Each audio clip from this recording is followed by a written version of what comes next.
Halo sobat, pria kelahiran 16 Juni 1962 ini memiliki track record yang baik dalam berbisnis.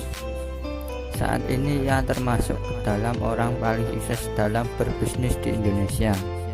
Kepandaiannya dalam berbisnis sering dijadikan motivasi bagi anak muda yang ingin menjalankan sebuah bisnis. Ia terlahir bukan dari orang kaya. Sebenarnya tidak ada latar belakang pengusaha dalam diri Khairul Tanjung. Sang ayah hanyalah seorang wartawan di sebuah perusahaan koran kecil yang aktif dalam masa Orde Lama. Di masa itu, ekonomi keluarganya begitu pas-pasan. Terlebih saat ayahnya tidak lagi bekerja sebagai wartawan karena perusahaan tempat ayahnya bekerja ditutup. Kehidupannya benar-benar terpuruk karena sang ayah tidak memiliki pendapatan. Ayah Khairul Tanjung akhirnya menjual rumah yang ia dimiliki untuk memenuhi kebutuhan sehari-hari keluarga. Keluarganya memilih untuk tinggal di losmen kecil yang memiliki harga murah. Masa kecil Khairul Tanjung sama seperti anak-anak pada masa itu. Ia menempuh pendidikan SD dan SMP Van Lith yang berlokasi di Gunung Sahari. Ia melanjutkan pendidikannya di SMA Negeri 1 Jakarta. Ia kemudian melanjutkan pendidikannya ke Universitas Indonesia dan mengambil jurusan kedokteran gigi. Khairul Tanjung muda lulus pada tahun 1987. Semasa menjalani kesehariannya sebagai mahasiswa, jiwa bisnisnya benar-benar muncul. Ia sempat mencoba usaha berjualan kaos, buku kuliah, hingga fotokopi. Ketekunannya dalam berbisnis membuahkan hasil. Ia sempat menyandang mahasiswa teladan tingkat nasional untuk periode 1984 hingga 1985. Khairul Tanjung memiliki kegigihan yang kuat dalam menjalankan sesuatu.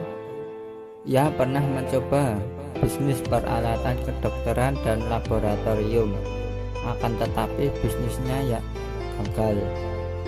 Padahal itu merupakan bidang spesialis dirinya karena sesuai dengan jurusan yang diambil saat menjadi mahasiswa.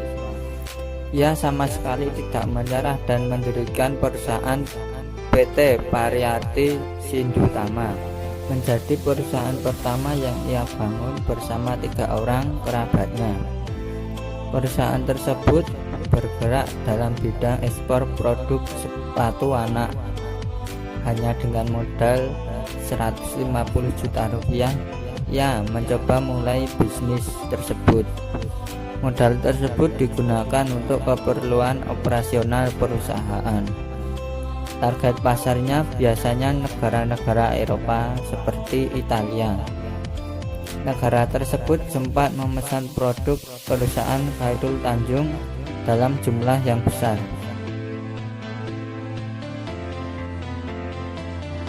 Perusahaannya terus berkembang dengan pesanan yang terus berdatangan. Banyak jenis bisnis yang dikelola oleh Khairul Tanjung hingga pada tahun 2011 mengubah nama perusahaannya menjadi Citycorp. Di bawah naungan perusahaan tersebut terdapat anak perusahaan seperti Megacorp, Transcorp, dan City Global Resources. Bisnis yang digeluti Khairul Tanjung berasal dari berbagai sektor seperti finansial, asuransi, pusat perbelanjaan, hiburan, dan sebagainya.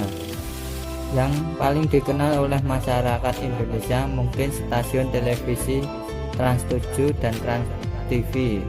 Bisnis broadcasting dimulainya pada tahun 2001 ketika mencoba melakukan siaran pertamanya.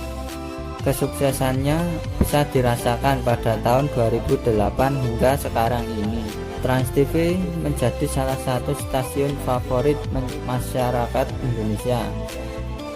Untuk melebarkan sayapnya dalam bidang ini, ia mengakuisisi TV7 dan mengubahnya menjadi Trans 7 yang dikenal sekarang ini.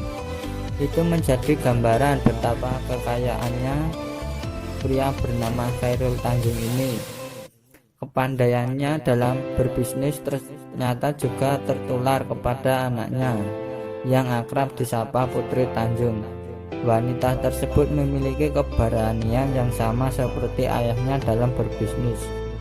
Di usia mudanya ia sudah memiliki perusahaan sendiri.